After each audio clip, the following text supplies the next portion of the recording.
Well, I think the primary purpose of the demonstration today was to hand over a memorandum for the Secretary General of the United Nations to record our condemnation of the Israeli aggression and attacks on the flotilla yesterday.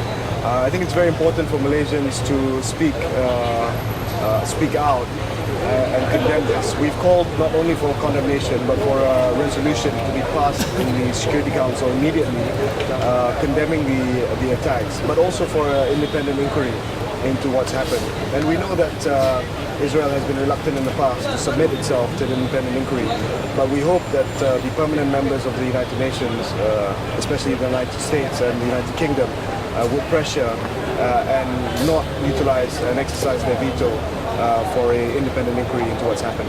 And as you say, the US quite often does exercise its veto. Do you think this is this time that Israel has overstepped the mark and the US will actually come around this time?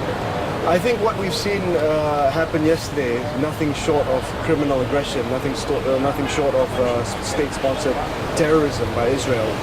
And I think because of the graphic nature of the incident and the images that have been flashed all over the world, and also the unprovoked nature of the attack, the disproportionate nature of force that was used against the activists in the flotilla, I believe that this time around, should the United States exercise its veto to protect in any way Israel, I think the uprising that you will see around the world against the United States and against Israel will be of unprecedented proportions. Are you going to be making a similar call to the United States?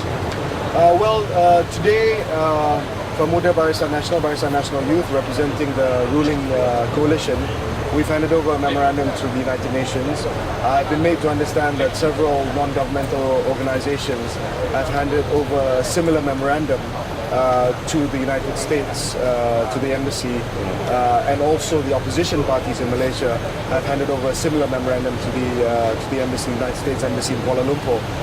I hope that from this, that we've come to the United Nations, that our colleagues have gone to the embassy, or the United States Embassy. We've put concerted pressure in all the touch points, not just the United Nations, but also at the US Embassy. And we'll be following this through with a demonstration in front of the US Embassy on Friday. And that's going to be a multi-party demonstration to show that Malaysians are going to come together regardless of political leanings, to speak with one voice on Friday to pressure the United Nations, the United States, in not protecting and siding with Israel in this issue. Now, I believe there are a couple of Malaysians that are on board the boat as well. Has the Malaysian government heard anything from the Israeli government about the Malaysians? We've been in touch with the families of the TV crew that are on the boat that was attacked by the Israeli commandos. We've not heard directly from them, but we've been made to understand from their TV station and also from their families that they are relatively safe. We've been hearing conflicting reports that one of them is injured, one of them's been wounded. We haven't had further information, but we are constantly in touch with their families, and we're trying to bring them back as soon as possible. Does the Malaysian government make any representation to the Israeli government on behalf of the Malaysians that are on the boat that have been arrested? We're taking this through the United Nations at the moment. As you know, we have no formal diplomatic relations with the Israeli government. We are waiting to see in what condition our citizens are in, those who are on the ship, on the boat, until we act further.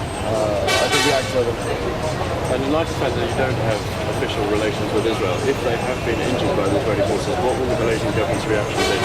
Well, clearly our main concern at the moment, I can't speak on behalf of the Malaysian government, I represent the ruling party, the ruling coalition of the government. But as far as we're concerned, had our Malaysians been injured in the attack yesterday, obviously we would seek some legal redress to that. And that's why we stress the importance of the international inquiry, because it's not just Malaysians that have been wounded, there are people who have been killed, other citizens have been wounded from the Israeli attack. And until and unless Israel submits to an international inquiry, as well as submit itself to prosecution thereafter, should they be found guilty of breaking international laws, then I think we'll have to continue with the pressure to make sure that they're brought to justice. That's brilliant. Okay, thank you very much. Thanks a lot. Cheers.